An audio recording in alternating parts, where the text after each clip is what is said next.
How's everyone doing? This is going to be my video for Random Horror Blu-ray Shelf video number 3. I'm doing it. It's happening. I did 1 and 2 already, and I plan to do the rest coming up. By the end of the month, by Halloween, I want to get all 11 shelves filmed. And let me know if you've seen any of the movies on this shelf and what you think of them. And let me know what your favorite movie is on Random Horror Blu-ray Shelf number 3. And let me know if you have any horror Blu-ray recommendations for me to pick up from my collection. Leave me those comments down below. And I like doing these videos, and you guys seem to like them as well. I definitely enjoy the randomness of it.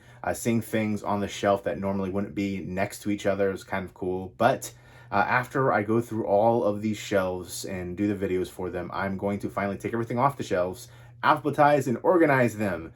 And then I will do a complete horror Blu-ray collection video, and that's going to be a long video. So stay tuned for that, though. It is so long overdue, and I'm excited for it. I've got the motivation right now, so I'm going to be continuing to do these shelf videos. So look forward to them. But go ahead and show you a quick overview. Here is the horror Blu-ray collection right here. And then I've got some collector's edition and Funko Pops and stuff like that. And then there's more up here on the second bookcase. And I do eventually want to make room, get another smaller bookcase here and put all this over there because I love the way that looks, but I need to make room for more horror Blu-rays. Come on. And again, these Random Horror Blu-ray Shelf videos are just standard Blu-rays for horror. They don't include, horror digibooks, horror steelbooks, Arrow video titles, horror movies on Criterion Collection, Twilight Time, things like that. Those are all over there behind me. Horror is my favorite genre by far, so I have the most of that. But I do have certain things, separated, like I said, and DVDs are separated, 4Ks are separated, the Blu-rays. But I'm thinking about possibly integrating everything and just making it a lot easier to find stuff. Let me know what you think about that. How do you guys organize your horror movies? Do you keep them separate? Do you keep DVDs separate, things separate by companies? Let me know. But now let's go ahead and get into Random Horror Blu-ray Shelf video number 3. Let's check it out. All right, here is Random Horror Blu-ray Shelf number 3. And first up, we have You Might Be the Killer, which I watched recently. Has Allison Hannigan in here, and it's kind of like a parody slasher. I thought this was actually pretty entertaining. I wish Allison Hannigan was more involved. She's basically the best friend, and they call each other on the telephone and basically trying to help him figure out what's going on. And he's at this summer camp and everybody's getting killed. And she suggests that, hey, you might be the killer. And it's in the title. So not really a spoiler there. I thought it had some good kills and some good comedic elements going on. Next up is Friday the 13th, Killer Cut. And this is directed by Marcus Nispel, who also directed the Texas Chainsaw Massacre remake, which I absolutely love that remake. And this is a good remake as well, but not as good as the Texas Chainsaw Massacre remake. But this one had some good gore and some hot chicks. And, Derek Mears as Jason Voorhees did a great job, very imposing. I wanted a little bit more from it, but overall I did enjoy it. And I think it is a strong addition to the franchise. I like it better than some of the sequels. And next up is It Comes at Night, and from what I remember, it doesn't really come. There's like an apocalyptic event, and these people are holed up in this house in the middle of the woods, very remote. Joel Edgerton is in there, and there's this couple that comes, and there's a lot of tension going on. There's good atmosphere, but I remember wanting more from the ending. Next up is The Day, a post-apocalyptic movie. A good cast here: Sean Ashmore, Shannon Sossman, who was my #1 celebrity crush for the longest time. There she is right there. Also has Dominic Monaghan in here, and Ashley Bell from The Last Exorcism. I really like her.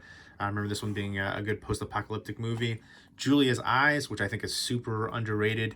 It's from the producers of The Orphanage. Of course, they plastered Guillermo del Toro's name up there. Really creepy and atmospheric. It's about this girl who is losing her sight due to a degenerative sight disease, and she finds her twin sister who was blind, and she was hung, and everybody's thinking it's suicide, but she is convinced that it's murder. She's trying to get to the bottom of it, and there's some really tense scenes in here right there especially. But I definitely think that one is underrated and deserves more attention. Next up is Joyride. I really enjoyed this one. This is just a really thrilling ride. Some palpable tension in there. I love the cast. Steven Zahn, Paul Walker, Lily Sobieski. About a crazy truck driver terrorizing this group of friends. And next up is The Deadly Spawn. This is the Millennium Edition. There was a lot of complaints about the transfer for this. I remember thinking it was better than the DVD I had. I definitely had some issues, but I don't think it was worth all of the criticism. If it's better than the DVD, I'm happy with it. And this is from Elite Entertainment. And I remember this takes place in New Jersey.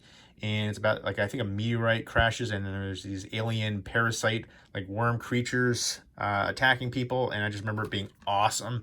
I love the heck out of this one. I definitely need to rewatch it again. It's been a few years, but I remember this one just being cheese-tastic, gory awesomeness.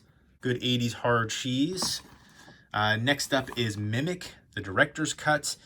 This is a really good, creepy film. Directed by Guillermo del Toro. I love the look to these insect creatures.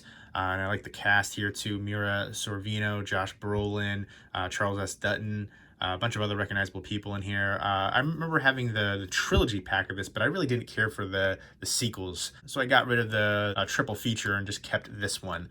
This is definitely one that I can rewatch again anytime. Next up is the double feature, an Echo Bridge release for Darkness and then Below.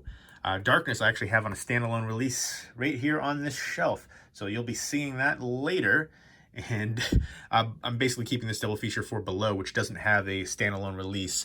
It's about a haunted submarine. It's a rescue mission during World War II, and they pick up some survivors of a U-boat attack, and strange things start happening. I remember Zach Galifianakis is in there, and Scott Foley, and a few other recognizable people, but I remember that one being atmospheric, and again, it's the only way that you can get it on Blu-ray, so there you go.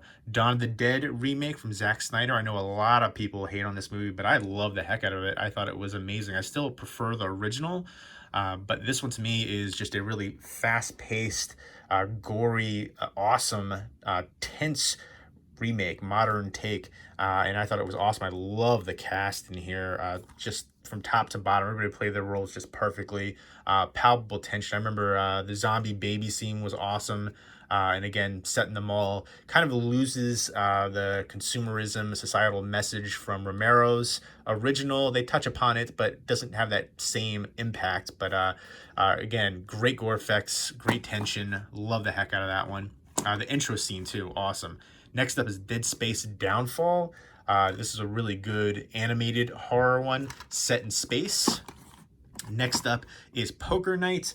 I need to revisit this one. I barely remember. I remember liking the cast in here. Ron Perlman. You've got Michael Eklund.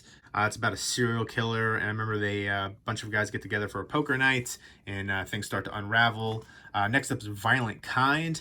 I thought this one was really intriguing. It's about a motorcycle club, and they're going to like a kind of a cabin in the woods for a birthday party. And Tiffany Shepis is in here, and she's awesome. This is from the Butcher Brothers. And then these like greaser guys come out of nowhere, and it's an interesting twist that I think is very unique, and I like the gore in here and just some of the tension too. Tiffany Shep is so hot.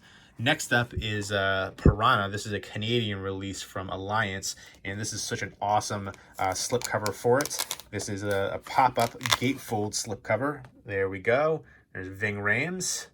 Chew on this with the boat motor, killing some of the piranha. And you could see, some things floating around in there. Speaking of things getting cut off in this movie, I remember the Jerry O'Connell scene. But this one was a decent remake. I think I actually like Piranha 3 Double D better. I think I'm like one of the only ones that enjoyed that one a little bit more because it was just cheesier and over the top. And Hasselhoff too. I just love that. But this was a fun thrill ride.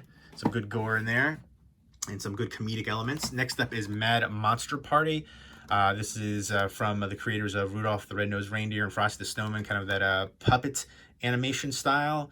It's got voices from Boris Karloff in here, and then you also have Phyllis Diller too doing some of the voice work. And I remember this being decently entertaining. I feel like it's geared more towards kids. It's a fun one from Rankin and Bass. Next up is The Collector, which I love the heck out of this one. Really great modern slasher. I've said this before since I first watched it. It's like Home Alone meets Saw. I love all the traps in here, the look to the killer, the cockroach scene. So many tense moments in here. The scene with the cat too. And I was able to get this signed up by the director and co-writer, and then the other writer as well. The director is Marcus Dunstan, and then the other writer was Patrick Melton. I would highly recommend the heck out of this one. It is just, again, palpable tension, and they're holed up into this house. I like the whole concept of it too. This guy goes in to rob the house, and then the tables kind of get turned because there's somebody already in the house killing people. So I just really love that aspect. And it was the first movie I remember seeing Josh Stewart in, and I really like him in this role. And I hope they make a third, because next up is the sequel, The Collection, which is a really good, fast-paced action horror sequel. And it's just kind of picking up where the first one left off, and kind of a continuance of the roles. And I love the ending to it. Perfect setup for a sequel, and I definitely hope that they make one. I was able to get this one signed up as well, and there's the autographs right there, including from the actor who plays the Collector, and then one of the actresses right there, the lead roles of Elena, and then again the director and writer. So pretty awesome. I really enjoyed both of these films, and yes, please make a third. Do it. Come on. It's been too long already. Keep it going. And next up is Identity. Love the cast here. Love the twist ending. Really cool and creepy, and just the whole concept in here is awesome. Really unique film. I love how they're all connected in more ways than one. The cast is just awesome. I love the cast chemistry here too. Good palpable tension throughout. Next up is Intruders with Clive Owen. I need to revisit this one too. I remember it being decently atmospheric, but not loving the ending to it.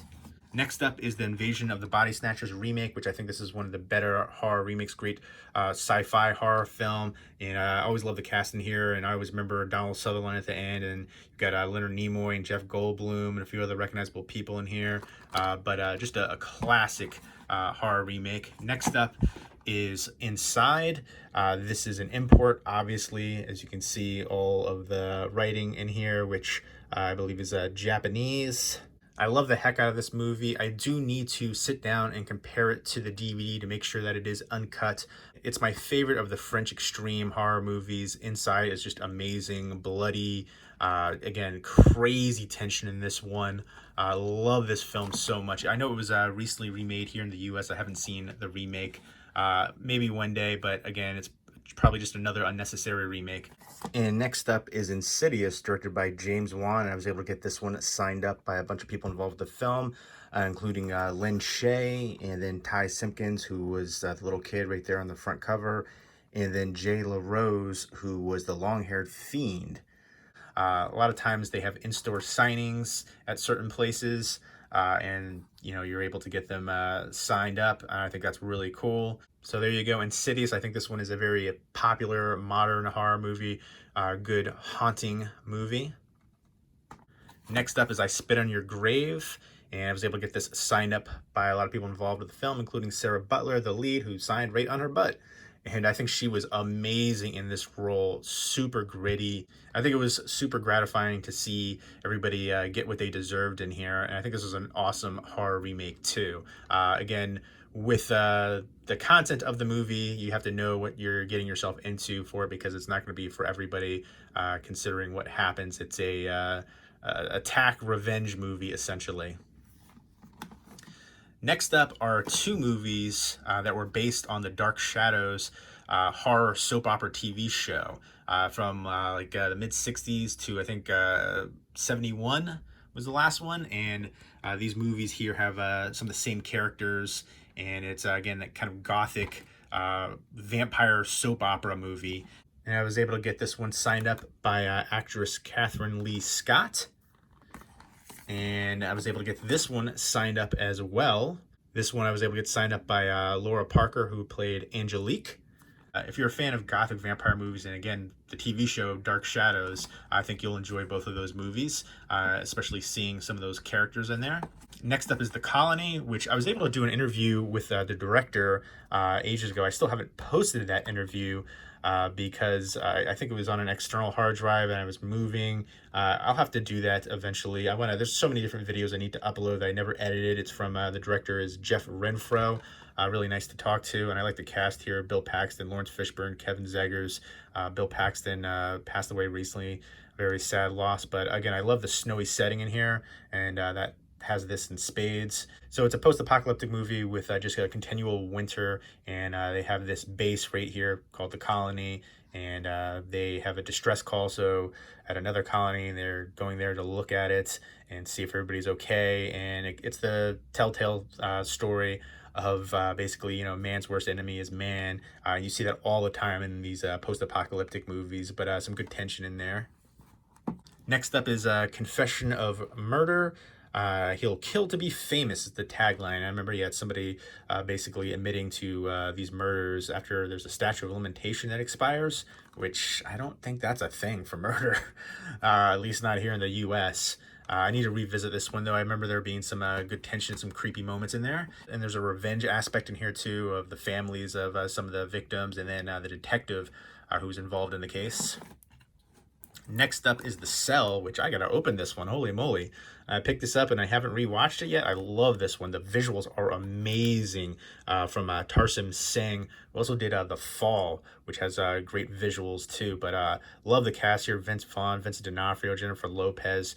Just a trippy, visual, surreal movie. A phenomenal film. If you're a fan of horror, you definitely need to check this one out. It is a darker themed movie, but it is awesome. I love that one. I gotta rewatch this one soon. I can't believe that I have this on here and it's still sealed and I haven't watched it again yet. Shame on me. I gotta hit myself for that one. Penance.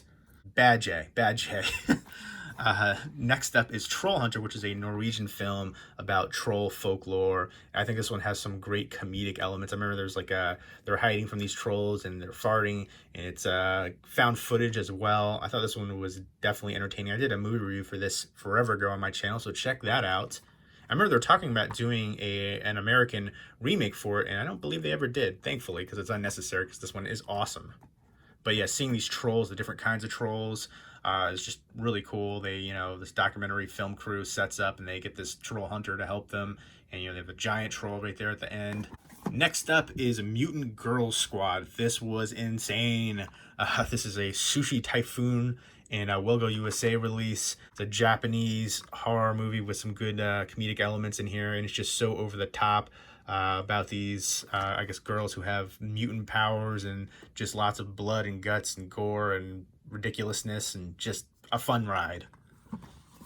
Next up is Fulci's New York Ripper, which I love seeing the dirty aspects of New York City during that time period. And the duck voice in here is so kind of ridiculous, but adds to the charm of this one. This was a Blue Underground release, and this is about somebody killing women on the streets, and I like the ending to it. And again, the duck noises just really stand out for me.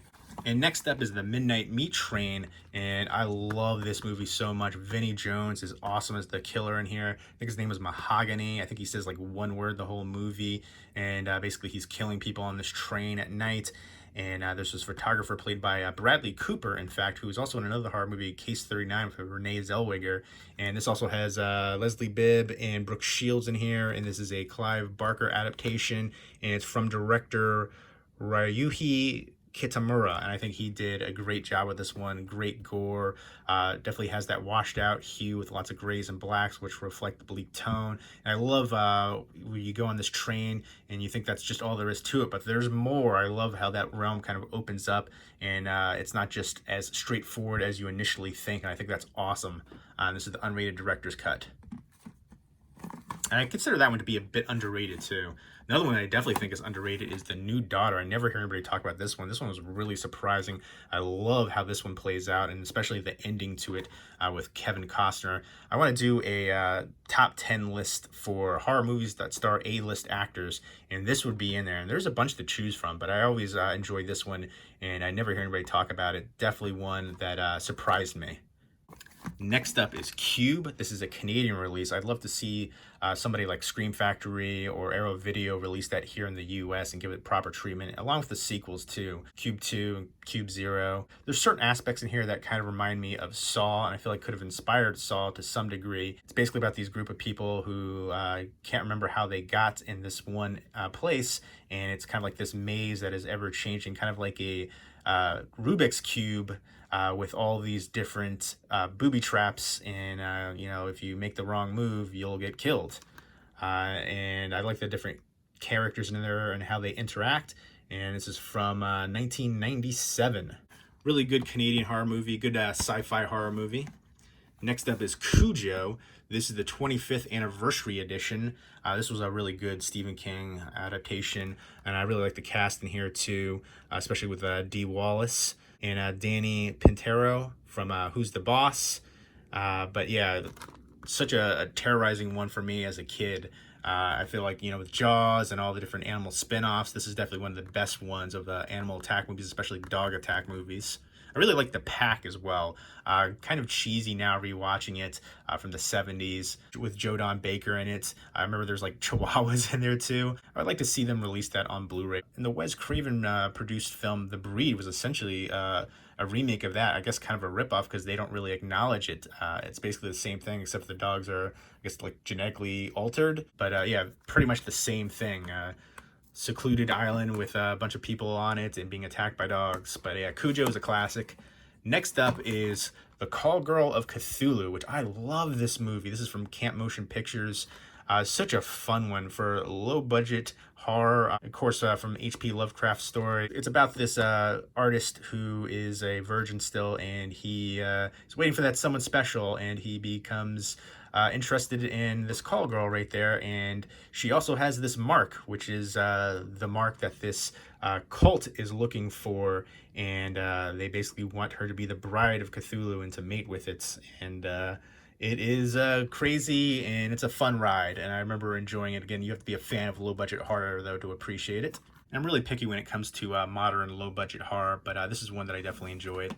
Next up is Galaxy of Horrors. This is a sci-fi horror anthology, and I got this from the Horror Pack, which I really do like that service where you get, I think it's 4 horror DVDs or Blu-rays depending on which one you choose, and it's random ones each month. But this one right here was a little bit of a letdown overall. The majority of the ones were less than average, I would say, but there were a couple on here that were definitely worth checking out, and the one in particular was amazing to me, which is the main reason I'm keeping it. I think the title of the short was No One Can Hear You Die in Space. I love that one so much, and I would love to see that get adapted to a feature-length film because it definitely deserves it. There's another one in here that was good too, but the rest were below average to me. But again, definitely worth checking it out for that one main one, and the other one is decent too. But I would like to see more horror anthologies. I feel like we had a good surge of them and then kind of like slowed down a bit, but I like the creative aspects. Next up is Found, which I love this movie, but it is violent and disturbing, and the content of it isn't going to be for everybody. You have to be into disturbing horror movies. Definitely not for mainstream audiences at all. And I was able to get signed up by the director, Scott Shermer. Again, I love this movie, but especially the ending to it. Holy moly. It's basically about this kid right there who gets picked on, and his big brother is a serial killer. It is crazy, and then that ending, oh my gosh, it's definitely an ending that you will think about long after viewing. But I love the heck out of that one. Another really good independent horror movie. And next up is The Darkest Hour, not to be confused with the Gary Oldman movie about Churchill. But this is an alien invasion movie with Emil Hirsch, and Joel Kinnaman is in here too. I really liked his character. He's a really good actor. I love him in The Killing.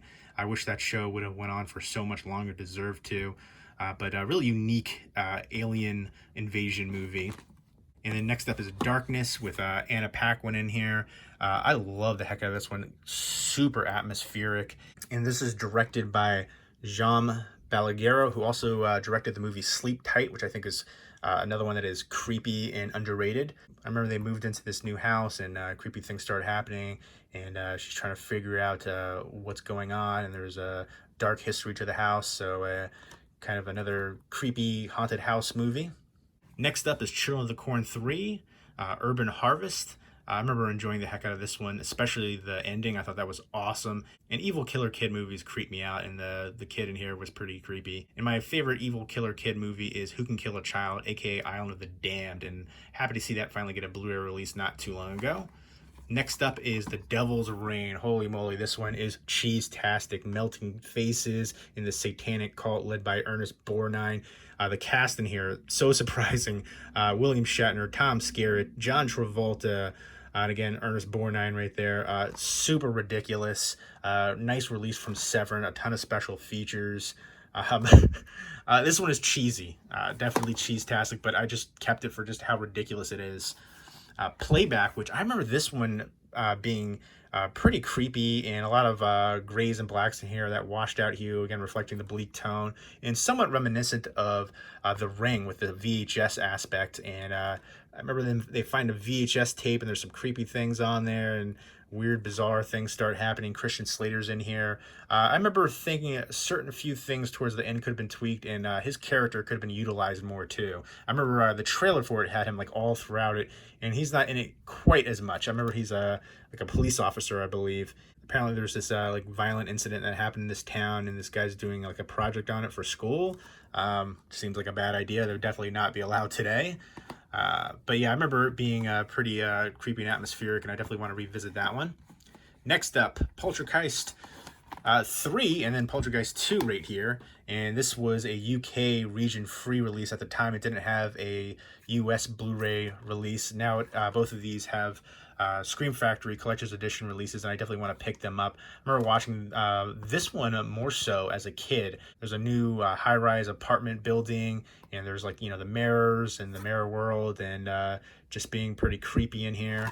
And Poltergeist 2. I do eventually want to pick up the collector's editions from Scream Factory, but I remember loving the whole franchise for Poltergeist, and definitely a tragic history as well, especially with Heather O'Rourke, but I like the cast in here. Some super creepy moments in these. And next up is Pontypool, which this movie is so underrated, and it deserves a Blu-ray release here. How does it not have one? That is so crazy. Stephen McHattie is awesome as this radio host, Grant Mazzy, and it starts off with a little bit of snow. I wish they would have utilized that more, but the majority of it is in this kind of looks like a old church, and that's where the radio station is, and they start getting these calls of these random weird incidents, and it's basically like an infection movie, but it's done through language and speaking, and I just think that's a really cool, unique concept. I remember I did a review for this on my channel forever ago when I first came across it at Blockbuster, actually. And I remember initially comparing it to George A. Romero's Night of the Living Dead meets Orson Welles' War of the Worlds broadcast. And I think that's still an apt kind of description for it. And I just remember loving the heck out of this one. And somebody needs to release this here on a proper Blu-ray. But this is a UK release that is region-free. So for now, that'll do for me. But really enjoyed this film, and nobody ever talks about it, and deserves way more attention and love. Criminally underrated. Just really smart horror. My only criticism for this movie is there's one scene at the very end that I was like, I could have done without that and maybe added a little something else to it instead. But overall, love the heck out of it. Next up is Hollywood Chainsaw Hookers, the special signed edition. I wish they would have this sign on the front instead of the back. This is from Fred Olin Ray. He's done a few of these, and they're all signed on the back like this, and I hate it. Sign it on the front. There's plenty of room right there. Would have been real cool on the chainsaw, or just plenty of room right there for it. But this one was awesome. Just cheese-tastic. There's this cult, and it has Linnea Quigley and Gunnar Hansen from the original Texas Chainsaw Massacre. And just people are getting killed, and good blood splatter and hot chicks in here, and it's just cheese-tastic fun. Next up is the double feature of Identity and Vacancy. I have Identity already on a standalone release. I would like to get Vacancy on a standalone release. I prefer standalone releases, especially when they're not in the same franchise. If it's on the same franchise, I'm okay with it. You know, double features like this, but if they're not, I don't really care for it too much. I don't know. I prefer standalone releases, and there's so many films that don't even have standalone releases that are in double features only. One that comes to mind is Scream Factory release for The Video Dead and Terror Vision. Both of those movies are amazing and deserve deserve a standalone release, and they've released other films that aren't nearly as good and don't have as much fan following on standalone releases, so it doesn't make any sense with that. But I would love to see both of those get a standalone Blu-ray release. And I'd love to see The Outing get a standalone Blu-ray release. I remember watching that when I was younger and really loving it. But I'm definitely going to get a standalone release for Vacancy soon and get rid of this double feature. I remember this one being pretty good. This couple stops at this motel and they're being watched, and the people that run the hotel are essentially killing people in the hotel. And good tension there. Next up is Digging Up the Marrow from Adam Green. I was able to get this signed up by a bunch of people involved with the film, including Adam Green, Ray Wise, who actually had a chance to interview, and that interview is on my channel. You can check that out. And then Kane Hodder. So super awesome. This is a really cool, unique film. And I like the effects here too. A lot of people are playing themselves, kind of a mockumentary. Ray Wise is this guy saying that monsters are real, and there's this place called The Marrow, and you kind of like underground, and you can see some creepy stuff going on there.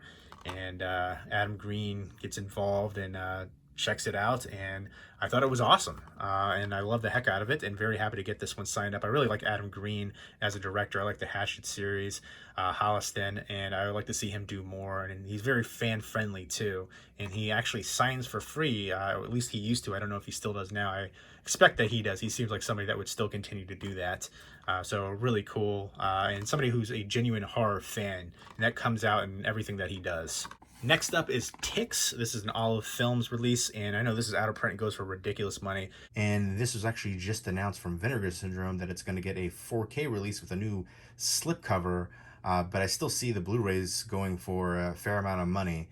I'm probably going to hold on to this Blu-ray and get the 4K release for it because I am a big fan of this movie. This is one of my favorite killer bug movies right here. Arachnophobia would probably be #1, but Ticks might be #2 for me. This one is got some cheesy elements to it, but in a definitely good way. Seth Green is in here. You also have Alfonso Ribeiro Carlton from The Fresh Prince, and a few other recognizable people, and it is just cheese-tastic, fun, and I love what happens with Carlton. I mean, Alfonso Ribeiro at the end. But yeah, these bugs are awesome. I think Clint Howard's in here too. Yeah, Clint Howard and Rance Howard are both. And from what I remember, it's something about like some stuff that they're using to grow weed, and it affects, this chemical affects the ticks and makes them get bigger and start attacking people, and it's just awesome. I love the heck out of this one. Next up is a double feature of Mr. Sardonicus and the Brotherhood of Satan. I remember this was a William Castle produced film. I think he wins the lotto, but he digs his father up. Just kind of a tale of greed, and this is a cult movie. And then next up we've got What We Do in the Shadows, a great horror comedy movie. I love this movie so much. Kind of a real world vampire film, like the real world TV show, but with vampires. And then of course they have the TV show now, which I haven't seen that yet, but I've heard great things. But this is so entertaining. Would highly recommend the heck out of this one. I love the different types of vampires too, and then the werewolves, and the beast. And next up is From a Whisper to a Scream. I was able to get this signed up by a few people involved with the film, including Clu Gulager, which I don't really like what he drew on there. There's a few different people, when they sign, they'll draw like little figures, and I kind of wish they wouldn't. But it's still very cool to get his signature on here. Really good horror anthology movie. And again, I always say evil killer kids are, one of the things that freak me out the most horror-wise. And there's a segment here that has some of that in there, like a Civil War kids. And then it's narrated by Vincent Price. This is one of the last films that he ended up doing, from what I can recall. Really good horror anthology movie. Definitely in my top 10 favorite horror anthology movies. I definitely plan to do a top 10 on horror anthology movies coming up soon. Next up is Halloween and The Thing, John Carpenter's The Thing, both signed up by John Carpenter. There was a website that got an interview with him, and to promote it, he signed a few movies, and they ended up giving them away, and there was somebody that sold these, and I was lucky enough to get both of them. Lucky enough, I paid for them, but definitely well worth it to me. And I remember somebody recently, I had a for sale video of movies I was getting rid of, and somebody's asking me if I were ever to sell this, let them know. I do not plan to. I don't plan to sell either one of them. I will say that I feel like the signatures and stuff like that, the markers need to be like tested first, because that signature stands out in Halloween. I think that looks awesome. But then the signature on here, I don't know, it looks like it's starting to dry up a little bit. And they could have gotten a better Sharpie for it, but still awesome. I love that I was able to get John Carpenter signed on my all-time favorite movie, and I would love to get him signed up on my poster right here. This is a Japanese reproduction poster. I've got 2 signatures already. Wilford Brimley, who was Blair, and then Thomas Waits, who was Windows. And I think that looks amazing. I got this as a reproduction because I had an opportunity to get the original Japanese poster for it, but it's actually smaller, and I really wanted to get the biggest size possible because, again, it's my all-time favorite movie.